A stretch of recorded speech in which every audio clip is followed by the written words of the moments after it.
Ao ocorrer, eu senti uma espécie de uma pressão maior na região aqui torácica, né? Isso me chamou muita atenção porque eu nunca tinha sentido isso, né? E correndo pouco, né? Eu acostumado a correr mais. E dessa forma foi quando chegou o alerta. Eu preciso realmente procurar um médico para identificar o que está ocorrendo. O impacto foi muito grande porque eu precisei ficar afastado do trabalho, né? Passei a trabalhar em casa e a recomendação é que eu não fosse a locais que tivesse muitas pessoas, né? Multidões, shows, até festas de carnaval, tudo eu me abstive de ir, né? Então minha rotina mudou completamente. Eu tive que ficar em casa, trabalhando em casa. Ao sair eu usava máscara, né? Para ir a um restaurante de forma rápida, né? E foi uma mudança brusca, realmente brusca da minha rotina diária, né? Existe uma escala de grau de falta de ar que a gente, em geral, né, os pneumologistas usam, que ela vai de 1 até 4, né? E ele chegou numa escala de 3, tá? Então, assim, 4 seria uma falta de ar mais intensa e 1 seria uma falta de ar mais leve. Falta de ar só a grandes esforços. E ele chegou numa escala de dispneia 3, então ele chegou bastante sintomático. E a gente teve toda uma investigação diagnóstica, né, para chegar ao tipo de diagnóstico dele. Acabou que a gente conseguiu chegar no diagnóstico dele. É uma doença, para sorte dele, né, era uma doença que tende a ser mais inflamatória do que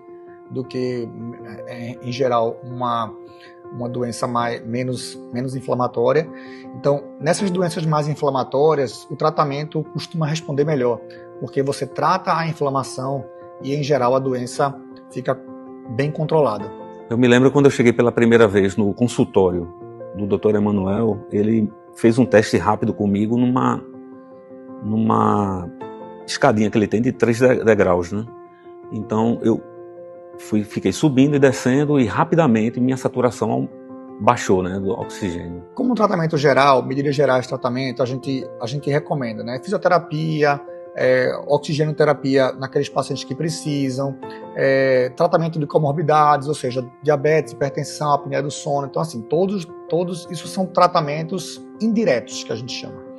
E algumas fibroses pulmonares, elas têm tratamento direto, ou com o uso de antifibróticos, ou com o uso de imunossupressores e corticoide. Aquele grupo de pacientes que tem alguma exposição crônica, por exemplo, pulmão dos criadores de pássaros, pulmão do fazendeiro, pulmão da pessoa que é exposta ao mofo, tá? Então, esse tipo de situação, ela também pode acometer um paciente um pouco mais jovem, tá?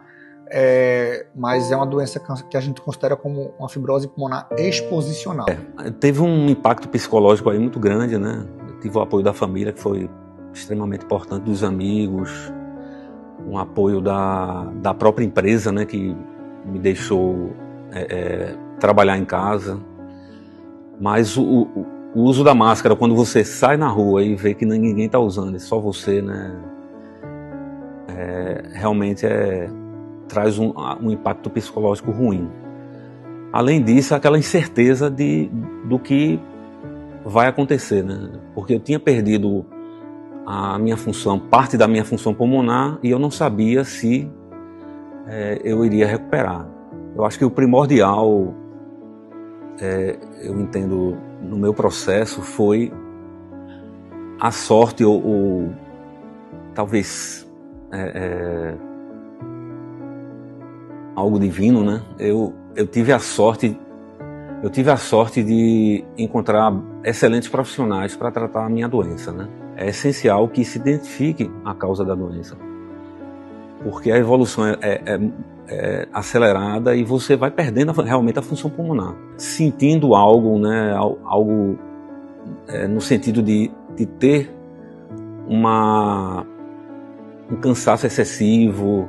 Procure rapidamente um profissional, não espere, porque essa doença especificamente ela progride de forma muito rápida.